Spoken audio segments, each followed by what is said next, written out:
وما لنا ألا نتوكل على الله وقد هدانا سبلنا ولنصبرن على ما آذيتمونا وعلى الله فليتوكل المتوكلون. Hadis Amr ibn Hazm, tidak ada lain yang dimaksudkan dengan Quran di situ, tidak lain adalah mushaf. Itu kata jumhur ulama. Sampai sini bingung nggak antum? Ambil saja yang paling hati. Jadi kalau mau baca Quran, mau nyentuh Quran, adabnya para salaf dahulu berwudu. Tapi kalau misalnya kalau bahasa kita kan ada orang pengantutan, dikit-dikit bekantut yang kayak. Nanti dia kentut balik wudu, baca lagi Quran, kentut balik wudu. Ketika yang merepotkan seperti ini, inilah faidah adanya khilaf di sini. Di antara faidah adanya khilaf itu agar Allah Subhanahu wa taala masih memberikan rahmatnya. Jadi adanya pendapat Imam Daud Al-Zahiri ini kan rahmat Allah Subhanahu wa taala kepada kaum muslimin yang memang keadaannya itu nggak bisa nahan kentut. Dia berhadas, dikit-dikit berhadas gitu kan. Nah, kalau dia nanti berhadas beralasan ini kentut, kemudian dia nggak baca Quran, maka madaratnya lebih besar. Dia jadi nggak baca Quran gara-gara pengantutan kayak gitu kan. Nah, yang demikian disinilah faedahnya. Ada ulama yang berijtihad boleh untuk menyentuh mushaf meskipun dalam keadaan dia tidak berhadas. Dalam keadaan dia berhadas, tidak suci. Nah, sampai di sini insyaallah ikhwas kalian yang dirahmati oleh Allah Subhanahu wa taala, saya pribadi lebih cenderung kepada pendapatnya Al-Imam Daud Al-Zahiri rahimahullah. Karena dalilnya kuat. Ini Rasulullah membolehkan seorang Nasrani menyentuh lembaran yang ada tulisan Al-Qur'an di situ. Kenapa kemudian harus dilarang kaum muslimin untuk menyentuh Qur'annya sendiri gitu loh dalam keadaan junub? Satu. Kemudian yang kedua, kalau dimaksudkan dalam hadisnya Amr ibn Hazm itu adalah mushaf. Jadi dalam hadis Amr bin Hazm kan tulisannya Rasulullah untuk Amr bin Hazm tadi, jangan sentuh Al-Qur'an kecuali suci. Quran ini yang dimaksud apakah apakah mushaf ataukah dia Quran yang lain gitu loh. Yang mana makna jangan menyentuh ini sebagaimana makna tohir itu adalah mereka para malaikat yang diceritakan, yang disampaikan dalam surah Al-Waqiah itu gitu loh. Ini masih ada kemungkinan bahwasanya Al-Qur'an yang dimaksud di dalam suratnya Rasulullah untuk Amr ibn Hazm itu bukan mushaf. Kenapa kok saya katakan dia bukan mushaf? Pada saat itu mushaf belum dikumpulkan kan? Pada saat Rasulullah ngirim surat ini untuk Amr bin Hazm, mushaf sudah ada belum? Belum ada. Bagaimana mushaf itu belum ada tapi aturan nyentuh mushaf sudah ada gitu loh. Dan belum tergambar bagi kaum muslimin pada saat itu di Najran di mana-mana untuk menyusun mushaf. Baru tergambar setelah Rasulullah SAW wafat di masa pemerintahan Abu Bakar. Itu pun ketika diajukan idenya sama Umar ibn al-Khattab, kata Abu Bakar apakah saya harus melakukan sesuatu yang Nabi belum pernah melakukannya gitu kan. Kata Umar bin Khattab, wallahi hadza khair, demi Allah ini khair. Disinilah cikal bakal bid'ah hasanah itu di situ. Sesuatu belum pernah dilakukan oleh Nabi SAW, tetapi dia baik, ada maslahat untuk umat. Ya, maslahat untuk umatnya apa? Yaitu menyusun. Kata Abu Bakar, famazala Umar yuraddiduni. Umar ini masih datang kepadaku, membujukku, tolong dikumpulkan ini, jadikan mushaf, tolong dikumpulkan jadikan mushaf. Hatta syarahallahu sadri, sampai Allah Subhanahu wa taala melapangkan dadaku menerima idenya Umar. Kemudian setelah sepakat, datang kepada Zaid bin Thabit.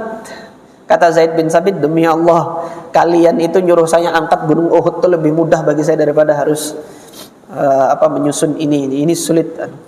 Kata siapa? Kata Zaid bin Thabit, apakah saya harus melakukan sesuatu yang Rasulullah dahulu pernah melakukannya, gitu kan? Famazala Abu Bakar wa Umar yuraddiduni.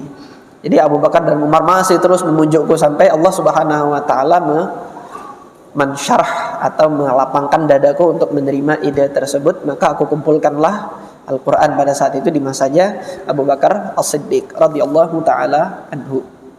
Jadi demikian.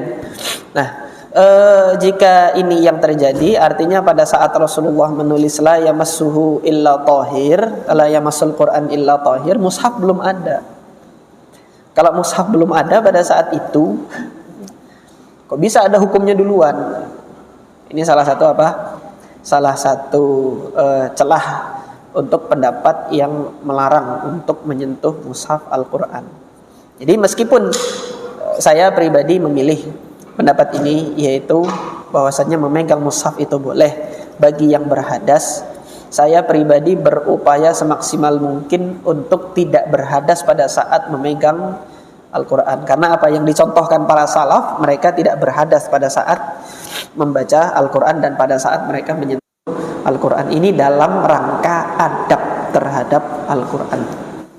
Adab kita terhadap Al-Quran, terhadap kalam Allah Azza wa Jal, yang mana di Lauh Mahfudz sana para malaikat tidak diperkenankan oleh Allah menyentuh kecuali para malaikat yang disucikan.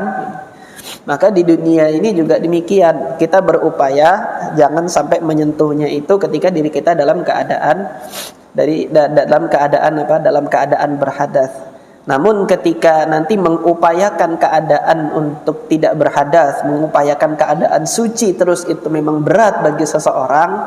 Alhamdulillah di sini ada alternatif pendapat yang membolehkan. Inilah faidah adanya khilaf. Sebagaimana disampaikan oleh Al-Imam Aun ibn Abdillah, yuridullahu alla yuhrija ummatahu, disampaikan oleh Al-Imam Al-Baghawi. Al-Imam Al-Baghawi mengatakan di dalam syarah sunnahnya, amal ikhtilafu fil furu' fa ikhtilafu rahmatin aradallahu subhanahu wa ta'ala alla yuhrija ummatahu. Adapun khilaf dalam perkara permasalahan cabang furu'iyah sebenarnya adalah ikhtilaf rahmah, di mana Allah Subhanahu wa taala sedang mengasihi, merahmati hamba-hambanya itu.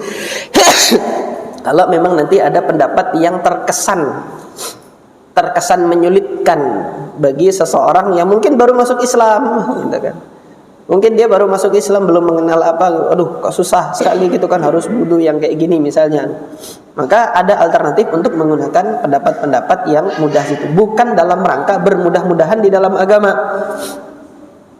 Adanya khilaf di tengah-tengah para ulama, ini artinya izin Allah Subhanahu wa taala kepada umatnya itu untuk menempatkan pendapat tertentu di tempatnya. Contoh, penggunaan cadar. Para ulama masih khilaf. Para ulama masih khilaf dalam penggunaan cadar. Ada yang menyatakan wajib dan ada yang menyatakan sunnah dalam penggunaan cadar. Di tempat negeri di mana para wanita mudah dia bersolek-solek, hajar pakai pendapat yang mewajibkan, kasih pendapat yang mewajibkan, sembunyikan pendapat yang membolehkan.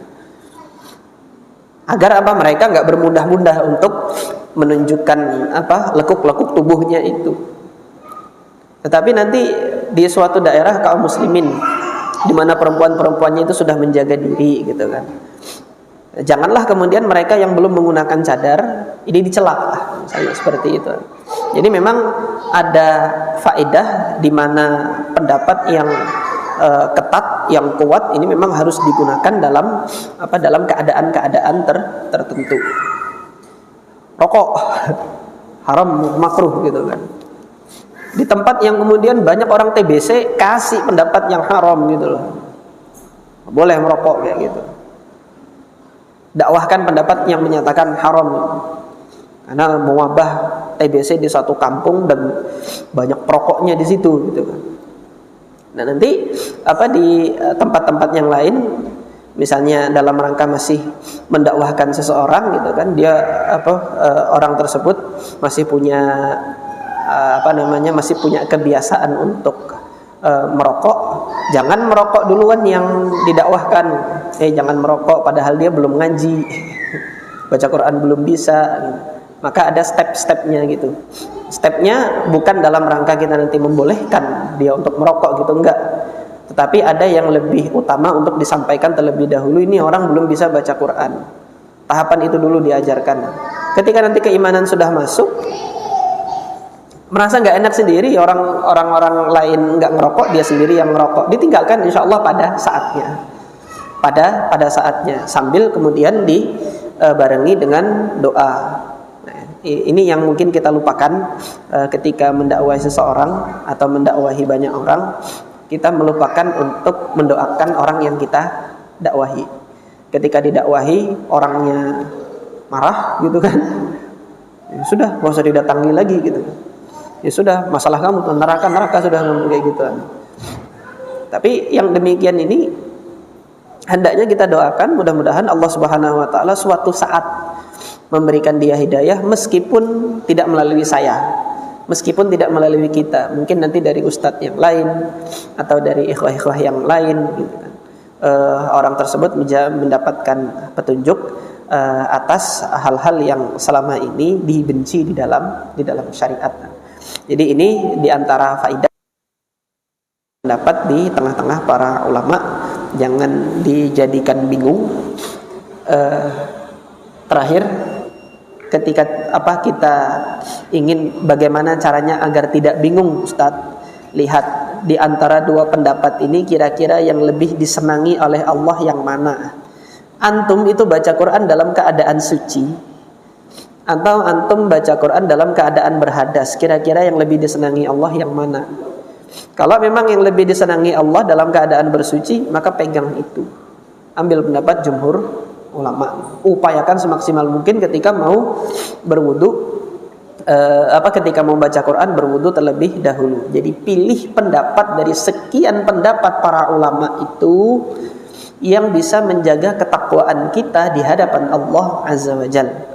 Ini saja mungkin yang bisa saya sampaikan pada kesempatan malam hari ini. Mudah-mudahan Allah Subhanahu wa taala menuliskan manfaat dari apa yang kami sampaikan, dan mudah-mudahan Allah Subhanahu wa taala menjadikan ini sebagai timbangan amal soleh kita di akhirat nanti. Subhanakallahumma rabbana wa bihamdika asyhadu an la ilaha illa anta astaghfiruka wa atubu ilaik. Assalamualaikum warahmatullahi wabarakatuh.